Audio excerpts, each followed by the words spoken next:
What I said is when you see that which you like, you should take preemptive measure to seek Allah's help and protection from the evil eye.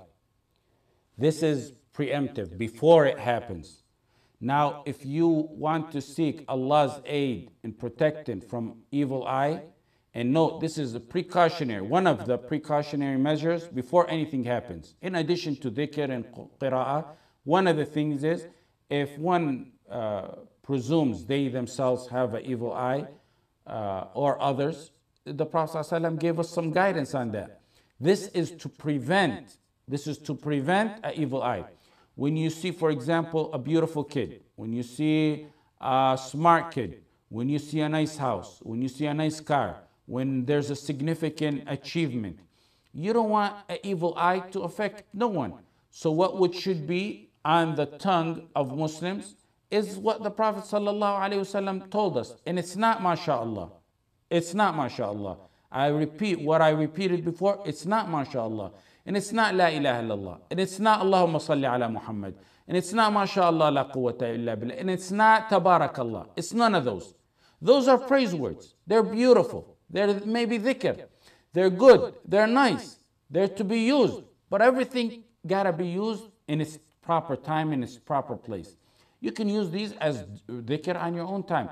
The question is, what is used to be sought, seek refuge in Allah from an evil eye? What's the term? You most definitely, for example, don't knock on wood. You want the proper guidance, the proper medication to seek saving from, to seek refuge in Allah from an evil eye, or so you yourself will not hurt others. You say, Allahumma barik lahu. Allahumma barik lahu. If he's male, may Allah bless him. Allahumma barik lahu. Allahumma barik lahu. If she's a woman, Allahumma barik laha. May Allah bless her. If it's a car someone has, barakallahu laka fiha. May Allah bless it for you. Making dua and blessing for that matter or that person. The Prophet ﷺ said the effect of an evil eye is fact. Bukhari, Muslim, inna al-ayna haq. Look at this hadith.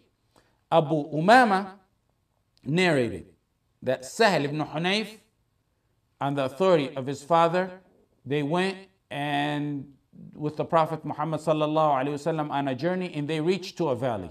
Sahl washed himself, and he actually was handsome, and he had soft skin and a good figure. A man passed by. His name is Amr ibn Rabi'ah. He looked at him as he was bathing, and he said, wow, what a nice, delicate figure. Just as he uttered that, Sahl fell unconscious. And the people went to the Prophet Muhammad sallallahu alaihi wasallam. The Prophet sallallahu alaihi wasallam said, who do you suspect? You suspect anyone? Man tattahimuna bih. They said, yes, we suspect Amr ibn Rabi'ah. The Prophet said, bring Amr ibn Rabi'ah here. They brought Amr ibn Rabi'ah. The Prophet reprimanded him and sort of scolded him. He said, why try to kill your brother in faith? Did he pull a knife or anything? No, it's by his eye he was trying to kill him that the Prophet meant. Why not say upon seeing the fascination of if you're fascinated with your brother, may Allah bless you. Make dua for his barakah. إِذَا رَأَى أَحَدُكُم مِّنْ أَخِيهِ مَا يَعْجِبُهُ فَلْيَدْعُ لَهُ بِالْبَرَكَةِ. This is the point of it. The Prophet ﷺ said, wash off the trace of envy by making dua of barakah. He didn't say you say mashallah. He said you say la ilaha illallah. Amr, the man who caused the evil eye, he was ordered to bathe, wash his elbows, thighs, his hands, and pour water all over himself while he was in a what would be called today a tub. Then the contents of that tub were poured over Sahl ibn Hunayf. And upon doing that, Sahl recovered. This is the authentic hadith. It's in Musnad Ahmad and it's in Ibn Majah. So the washing off, the one who caused the envy eye, was ordered to take a bath. His leftover were in a tub, and that leftover were poured over the one he envied, he affected. This is after it happens. But before that, the Prophet ﷺ said, why didn't you make dua? What dua did he say? Did he say, MashaAllah? Did he say La ilaha illallah? Did he say make salah on the Prophet ﷺ? He said, إِذَا أَرَأَ أَحَدُكُم مِّنْ أَخِيهِ مَا يَعْجِبُهُ فَلْيَدْعُ لَهُ بِالْبَرَكَةِ. The Prophet ﷺ said to eliminate the effect from your eye, make dua of barakah for your brother. Say, Allahumma barik lahu. May Allah bless him. Allahumma barik laha. If she's a woman, may Allah bless her. If it's knowledge, barakallahu laka fi ilmik. May Allah bless your knowledge. If it's a car, may Allah bless your car. He didn't say mashallah at this time. He didn't say la ilaha illallah. Al-Minnawi said, yad'u bil barakah. You make dua in barakah. You say, Allahumma, may Allah bless him. Some said, what about the verse? How could you say it in the verse in the Quran? In the Quran says, وَلَوْلَا دَخَلْتَ جَنَّتَكَ. It would have been better for you to say when you entered your garden, that which Allah wills. MashaAllah. There is no power but with Allah. وَلَوْلَا دَخَلْتَ جَنَّتَكَ قُلْتَ مَاشَاءَ اللَّهِ لَا قُوَّةَ إِلَّا بِاللَّهِ. The verse says, say MashaAllah. This verse has nothing to do with the protection from the evil eye, from the hasad. It's telling one to admit that which he got is from Allah, and not to let his ego and pride get to him. And admit it's from Allah. MashaAllah la quwwata illa billah. So MashaAllah means whatever Allah wills. And you say it, and it's good to say it when you see good things, and when you see the creations, and when you see things you like, you say MashaAllah. Al-Qurtubi said, commenting on this verse, he says it means whatever you got, Allah's telling them, whatever you got of wealth is from Allah, not from your own power. So you can't use that dua, MashaAllah, which is nice, which is beautiful. You can't use it though for protection from an evil eye. You would be given knowledge that the Prophet ﷺ never gave. You'd be given medicine to something that is for a totally different disease or sickness. In a nutshell, if you see something you like, you make dua of barakah in it. Allahumma barik lahu. Allahumma barik laha. If someone sees a child and they have, for example, you have a child and they said, wow, he's so beautiful. Wow, he's speaking at that young age. Don't be ashamed to tell him, and the other person shouldn't take offense at it. Tell him, say Allahumma barik lahu. Make dua of barakah for the child.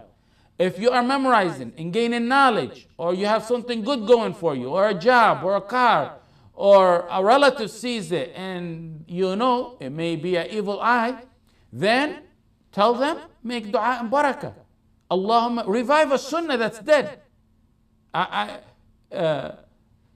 The Prophet ﷺ advised newlyweds. When you see newlyweds, when you go visit them, in Tirmidhi, Nisa'i, Ibn Majah, the Prophet ﷺ said to say to them, Barakallahu lakuma wa alaykuma wa jama'a baynakum ala khair. May Allah bless for you.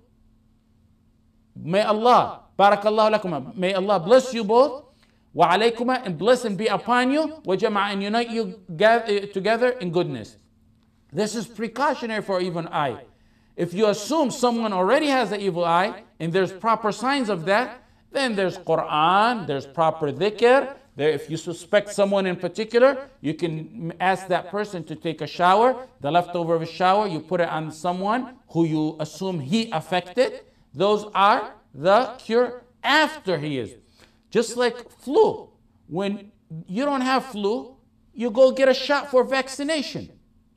But you don't get the shot for vaccination after you're infected with flu.